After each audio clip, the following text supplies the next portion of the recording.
Today, I decided to platinum one of the shortest, but honestly most enjoyable games I've done in a while, which is of course RoboCop Rogue City. The game has 28 trophies including the platinum, so let's just get right into it. The main story starts with this news report getting taken over by this drug dealer with the most disgraceful and atrocious yee-ass haircut the human brain could possibly comprehend. If I were to arrest this man for one thing, it wouldn't be for drug dealing or murder, it would be for having the confidence to ask your barber for this cut, look in the mirror, like it, and actually rock this shit outside of your own home. But anyways, the police force is ordered to wait outside the building these crimes are taking place in until the SWAT team arrives. But once these guys started killing hostages, RoboCop hit us with one of the coldest lines probably ever, and we enter the building where we encounter our first enemies. Right off the bat, I decided to go for a trophy that requires you to shoot an enemy in a special place, which I very easily got because I'm so used to busting nuts. As I was having a blast just mowing through enemies and figuring out the whole combat system, I got another trophy for killing an enemy with a throwable object, which is probably one of my favorite features of this game, to be honest. But yeah, we continued to advance through this building and eventually rescued these hostages in some sick-ass slow-motion fashion and carried on without our partner Lewis, where we eventually took a hefty fall where the RoboCop story arc kind of begins. Basically, this game's story is all about how Detroit is falling apart due to the Street Vulture gang,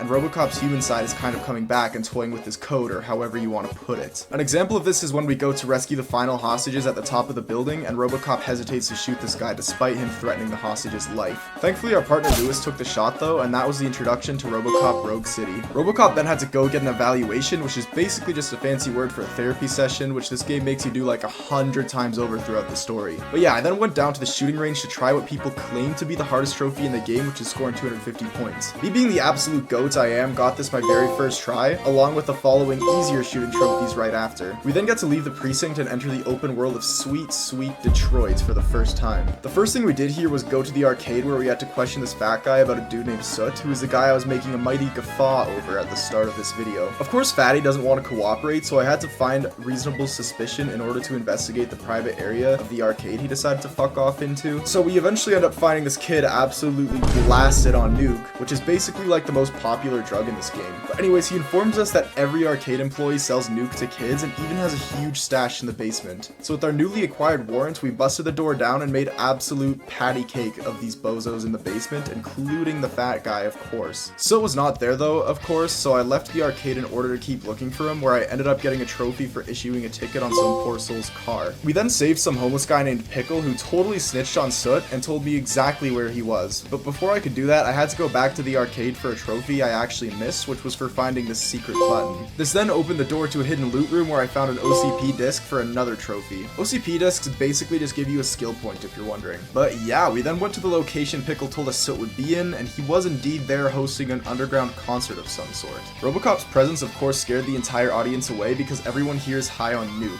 I know this because no one would listen to this god-awful song without being under the influence. This is also where I actually died for the first time, which is pretty tragic, but no problem because I cleared everybody out pretty easily the second time once I actually knew what to expect. After clearing out all the goons, we confronted Soot, who wasn't being very helpful, so I gave him a little persuasion. The objective here was to basically get some information about this criminal dude codenamed New Guy, who actually conveniently hopped on our partner Lewis's comms as soon as Soot was about to tell me about him. So we grabbed Soot and walked on outside where we met New Guy. Bro didn't hesitate to absolutely fucking fuck up Soot and proceeded to hack RoboCop somehow. After a long lecture about how RoboCop should detach from his human side, he shot Lewis and I got a trophy as soon as that cutscene finished.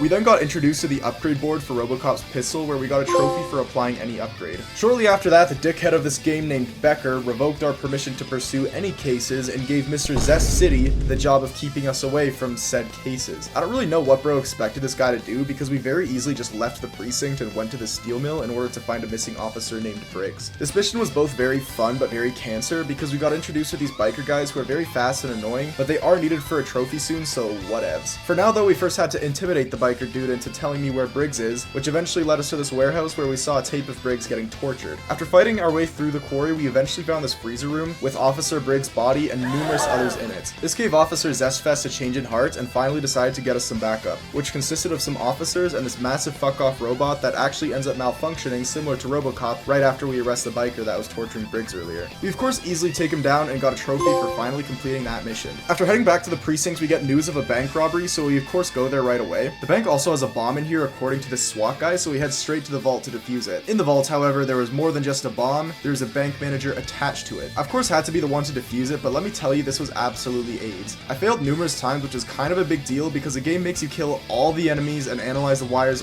all over again every single time you fail, which adds like 10 minutes to this entire process. And that is no exaggeration. But thankfully, I eventually defused it and we opened the vault for the slimy Snape-looking dude, where there wasn't any cash to be seen. Fortunately though, this revealed a secret entrance that ultimately led us outside where we encountered some biker enemies. I used this opportunity to acquire a trophy for blowing up a bike, and we eventually found this Vulture Gang hideout that contained a bunch of enemies and their secret plans. I then popped a trophy because that mission is over. Before proceeding with the main story, I did a bunch of side quest crap in order to hopefully get A rank at the end of a mission where I actually accumulated enough skill points to fully develop a skill, giving me a trophy. We then met with this old dude who's apparently the former CEO of OCP, which is the company that made RoboCop and other robots within this game. He's not really important now, but he plays a major role later. Anyways, we're now playing this mission called Ghost from the Past, which very much reminds me of that one Black Ops Cold War mission with the red door or whatever. If you know what I'm talking about, I love you. But yeah, this mission is basically just a series of hallucinations of RoboCop's past, and at one point we even get to see what I believe to be RoboCop's old house, where I immediately got distracted by this dysfunctional ass staircase. But we eventually snap out of it and finally capture Wendell, who was the one causing all the RoboCop malfunctions in the first place, and also got a trophy pop for finishing the mission. I also managed to get A grade on that mission, which basically means I did all the boring side stuff within a mission and got a trophy for doing so. The next mission had me meet up with Becker, who, surprise surprise, doesn't like us very much and decides to try and kill us with his knockoff RoboCop creations. These robots are kind of poopy to fight because they tank quite a lot of hits, and you of course can't watch them explode into red mist like you can with people. When I eventually cleared the encounter, I got a trophy for killing all the enemies in under 10 minutes, which was completely by accident, believe it or not. Oh, and also Becker's plan is to basically replace all normal cops with those shit-ass robots we just wiped the floor with, in case you were wondering. The next mission had us trying to get information out of Wendell about some kind of mole in the police department, which ended up in chaos as the entire prison started to riot. This is where we get introduced to my least favorite enemies of the game, which are the armored ones. These guys tank like 3 mags no matter where you shoot them, and are all in all absolutely jack septic tank to kill. I even died multiple times here because of the fact that I had no heals, and the armored enemies are just stupid OP for no reason. But yeah, at the end of the mission, Wendell escaped via helicopter, and we of course popped a story trophy. We then got depressed thanks to Wendell's escape, so I had to go to that therapist lady from earlier, which quickly went downhill as the apartment we were currently in was getting attacked and even got caught ablaze. This is where you're actually able to open this door and save a kitty cat for a trophy. After saving the therapist and whatnot, we head back down to the sewers to kill more of those mercenary guys, where we end up running into our very first turret. Knowing this was a trophy, I immediately ran up to the computer and tanked like 20 shots from the turret as I was hacking it, which gave me a beautiful trophy. And shortly after this, I accidentally popped another trophy for blowing up 3 enemies at once with an explosive. After all that, we go to OCP headquarters and find out the old man from earlier is dead and Becker is the new CEO of the company. The first thing the slimeball did was of course fire the entire police force because he's wanted to replace them with robots from the very start, and we got yet another story mission trophy completed. Us being the obedient RoboCop we had to attend to Becker's huge robot police force announcement thing, which quickly went to shit as all of Becker's robots in the building turned evil, probably once again due to Wendell's hacking. But we basically had to fight through numerous hordes of robots that eventually ended with another one of these big robo dudes from earlier as a boss fight. I dealt with it pretty easily, and at this point we're now super close to finishing the story, which is why you should probably comment #RoboSphincter and like and subscribe if you've made it this far. But yeah, basically we just had to do numerous tasks around the city, most of them involving the killing of street vultures. We also had to kill yet another one of those big robots, but thankfully it was pretty easy thanks to this grenade launcher I had. The fight carried on until daylight, where we actually ended up on a construction site shootout with these annoying armored enemies somehow. After like 30 minutes of constant action, we eventually reach the top of the building where we once again encounter Wendell. Except this time RoboCop finally decides to end bro's life in this dramatic ass cutscene, and we pop the trophy. Now that surprisingly wasn't the last story mission trophy though, because we had to kill this old man from earlier in the game in his robotic boss fight form. This boss was fairly tanky, but all in all wasn't that bad to kill because all you had to do was abuse the shit out of his weak spot on his right nipple. Eventually I finished him off with a grenade launcher, and we got to choose what to do with him after the fight was over. I made the only valid choice of killing him because literally why wouldn't you, and I finally popped the last story trophy. Alright, I now just had to do the trophies I missed through the convenience of save loading. First I had to help these officers solve a murder case of some hooker, which wasn't too hard considering there was literal footage of this guy murdering her, so we arrested him and got a trophy. And finally, the last trophy of the game just had me go back to that steel mill mission where all I had to do was find the secret chest, which gave me the Good Eyes Murphy trophy and the platinum directly after. Overall, RoboCop was a very fun game to platinum. The story kind of confused me at times, but that's honestly my own fault because I've never actually watched the RoboCop movies. Anyways, like and subscribe, and also follow the Twitch because I'm doing some banger games in the near future. Bye bye.